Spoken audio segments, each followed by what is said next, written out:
Alors, Frédéric Auger, directeur digital de Nexity. Nexity, société immobilière française, créée en 2000, donc c'est récent. Chiffre d'affaires 3 milliards d'euros, 7000 personnes. Et puis, 2016 est une année d'accélération pour vous, sans précédent de l'innovation mobile. Le mobile était devenu un média essentiel, captant aujourd'hui 50% du trafic. Nexity lance son application. Donc, vous avez créé une application.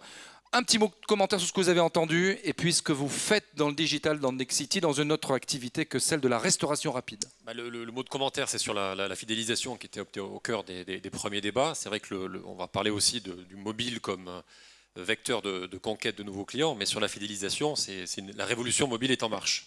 Vraiment. On va prendre des exemples comment on accompagne un client dans la réalisation de son projet et surtout, nous, notre particularité, contrairement à toutes les éminentes enseignes qu'on a entendues, c'est que le client, on le revoit à peu près tous les 8 ans. Donc la fidélisation, elle est un peu plus compliquée. Alors on se rattrape, je vous rassure, sur le chiffre d'affaires et le panier moyen. N'empêche qu'on a un vrai challenge de comment est-ce que, au travers du digital, on parvient à garder le contact dans la durée avec le client et à installer une relation à valeur ajoutée. Donc on peut prendre quelques exemples si vous le souhaitez. Oui, allez-y. Donc je ne sais pas si on a peut-être à l'image une application qu'on vient de lancer qui s'appelle Visilist, donc qui peut parler à tout le monde parce que je pense que tout le monde dans la salle à un moment donné a été soit en recherche de location, soit en recherche d'achat. Et donc sur ce projet, on a lancé donc ce mois-ci une application qui permet de structurer, d'enregistrer toutes les informations de votre recherche immobilière. Alors, ce n'est pas uniquement dans une agence Nexity, ça peut être dans n'importe quelle agence ou même de particulier à particulier, où vous allez pouvoir mémoriser toutes les informations de vos recherches, que ce soit sous forme de texte, sous forme d'image, de créer des listes du coup, comparatives de vos recherches et de les partager avec vos proches, vos conjoints, de façon à avoir aussi une démarche collaborative pour ce faire. Donc, on a été chercher dans la presse des articles qui sont passés sur vous. Nexity, le numérique transforme les métiers de l'immobilier, donc ça va aussi loin que ça. Et en quoi ça les transforme? Puissamment, puisque c'est complètement au cœur de la relation client, y compris en point de vente. Nous, on s'est posé des vraies questions.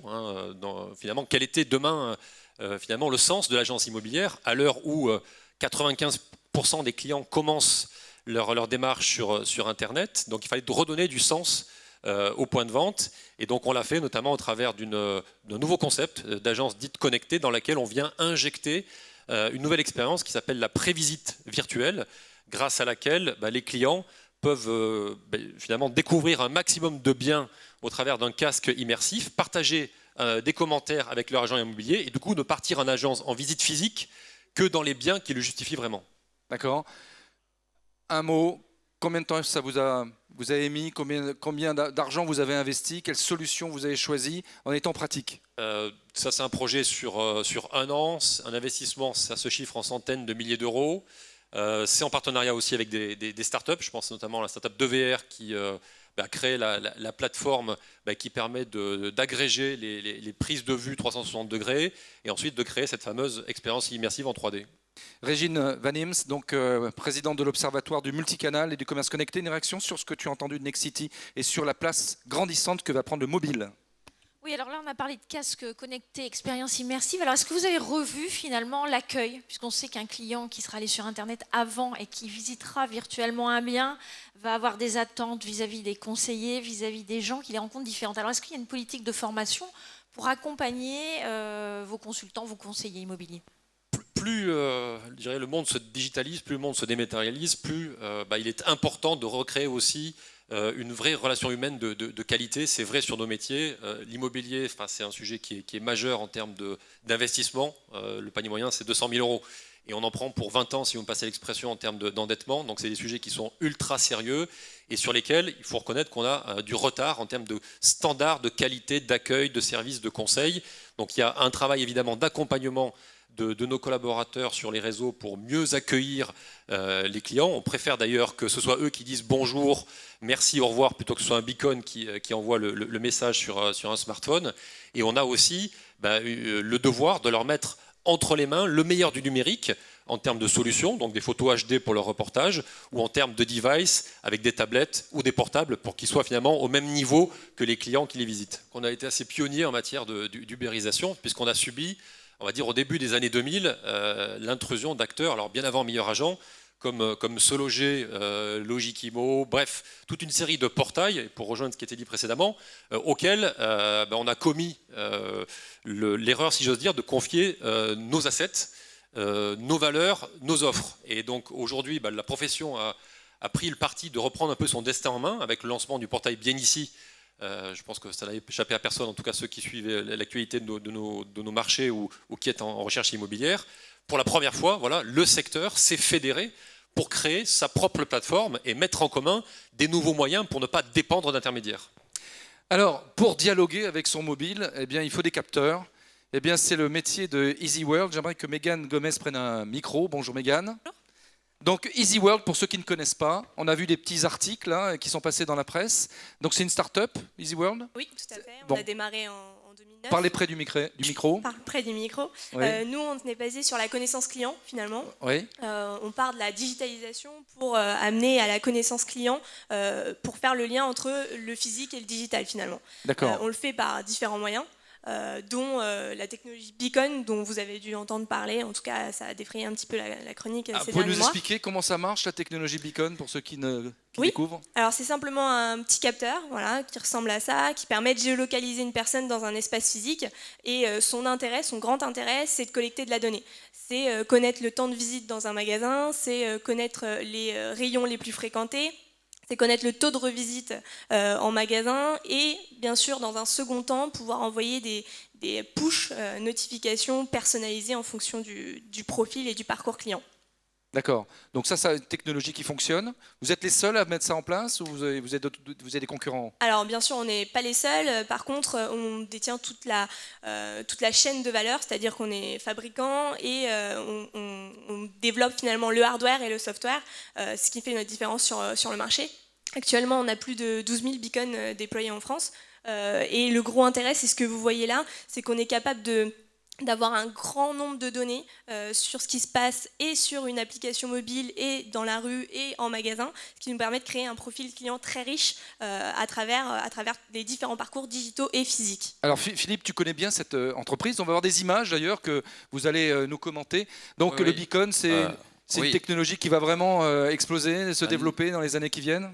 Avant que je vende le truc à vente privée, mais EasyWorld était notre partenaire et on a très bien travaillé avec eux. Déjà, ce sont des grands professionnels, très simples. Bon, d'accord, ok, mais une fois. Et surtout, oui, on en avait déployé un certain nombre dans les points de vente physiques et on a eu un très bon résultat parce que c'est très simple à installer.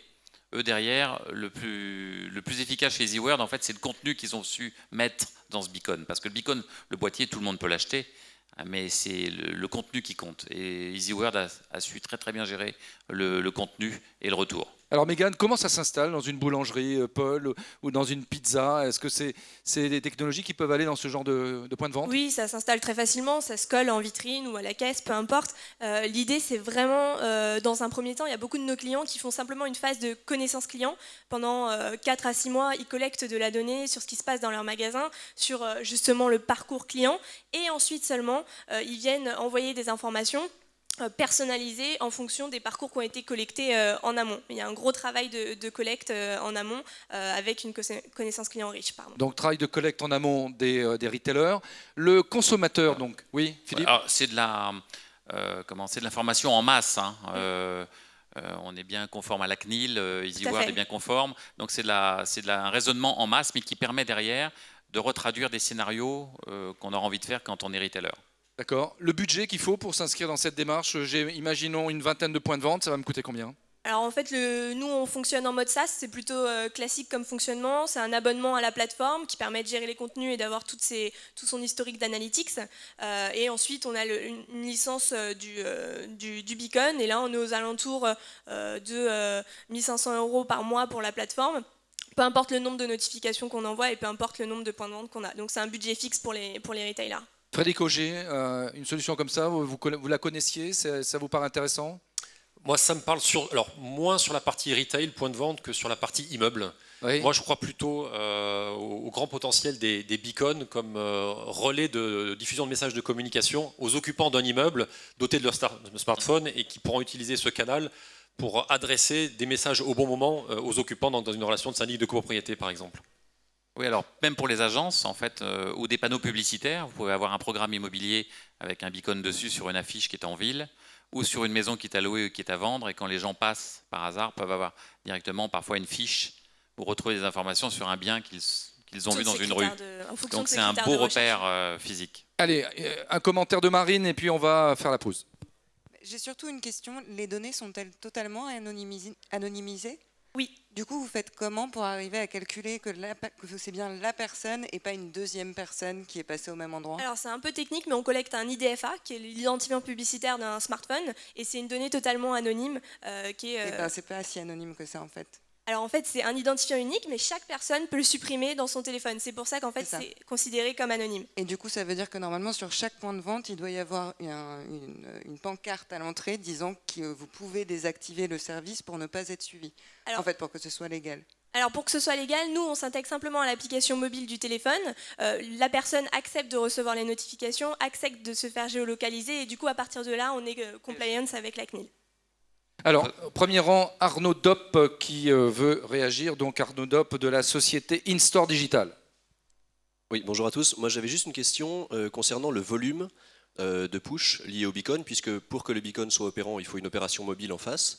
Et je pense que l'ensemble des acteurs de la distribution ici ont expérimenté la difficulté d'avoir un volume important et de maintenir de l'usage sur une application mobile. Donc comment est-ce que vous faites pour résoudre cette problématique-là ? Nous, on dit qu'on arrive dans la seconde vie des applications mobiles. Finalement, une fois qu'elle a été téléchargée, notre but à nous, c'est de la faire vivre, c'est de lui apporter une seconde vie, de l'animer. Et du coup, ce travail en amont, c'est de l'incentive. C'est de l'incentive pour faire télécharger l'application en magasin et simplement pouvoir ensuite envoyer les pushs comme vous le disiez. Ça, c'est ce travail-là, il se fait en amont. Nous, on arrive dans un second temps, finalement. Dernier mot, Philippe Leurtel. Ouais, non, mais je pense qu'il ne faut pas dire c'est fromage ou dessert dans toutes ces technologies. C'est que c'est tout un millefeuille qu'on organise dans des réseaux de magasins et un petit peu de beacon, plus ça, plus ça, plus ça. À un moment donné, on arrive à s'en faire un schéma global. Donc, en effet, il y a des choses qui marchent plus ou moins bien. On peut dire que le QR code, par exemple, ne marche pas très bien. On l'a testé. Par contre, le beacon, il marche. Oui, parce mais que après, il ne fait pas non plus machine à laver, café et le sandwich. Hein. D'accord. Régine Van Ems, dernier mot. Est-ce qu'on a des profils de gens qui répondent plus facilement au beacon ? Alors, en fait, c'est simplement les personnes qui ont activé les notifications sur leur smartphone. Donc, c'est ceux qui ont des smartphones, on en compte à peu près 20 millions en France, et qui ont le Bluetooth activé. Ça, c'est le prérequis. Et du coup, ça augmente de plus en plus. On est aux alentours de 40 à 45% des personnes qui ont le Bluetooth activé. Donc, toutes ces personnes-là sont susceptibles de recevoir des pushs. Après, sur la réaction push, est-ce qu'on sait s'il y a des gens qui vont réagir plus aux promos ? Est-ce qu'il y a des profils types qui se dégagent aujourd'hui ? Alors, c'est bien sûr la génération Y qui se dégage le plus dans la réception. Mais ensuite, ça dépend du service qu'on apporte à travers le push. On travaille avec l'aéroport de Toulouse-Blagnac. Là, en fait, on envoie un push pour dire qu'on offre le Wi-Fi. Donc, il n'y a pas une réception particulière à avoir. Tout dépend de la nature des pushs envoyés finalement. On avait installé chez Fauchon, par exemple, à côté de là, à la Madeleine. L'objectif, c'était juste avant d'arriver devant la vitrine de Fauchon, je recevais un petit message de Fauchon qui me disait arrête-toi prendre un café ou n'importe quoi. Et donc, c'est vrai que ça donne envie de s'arrêter quelque part. En tout cas, voilà, c'est ça le voilà. Eh bien, ça sera le mot de la fin.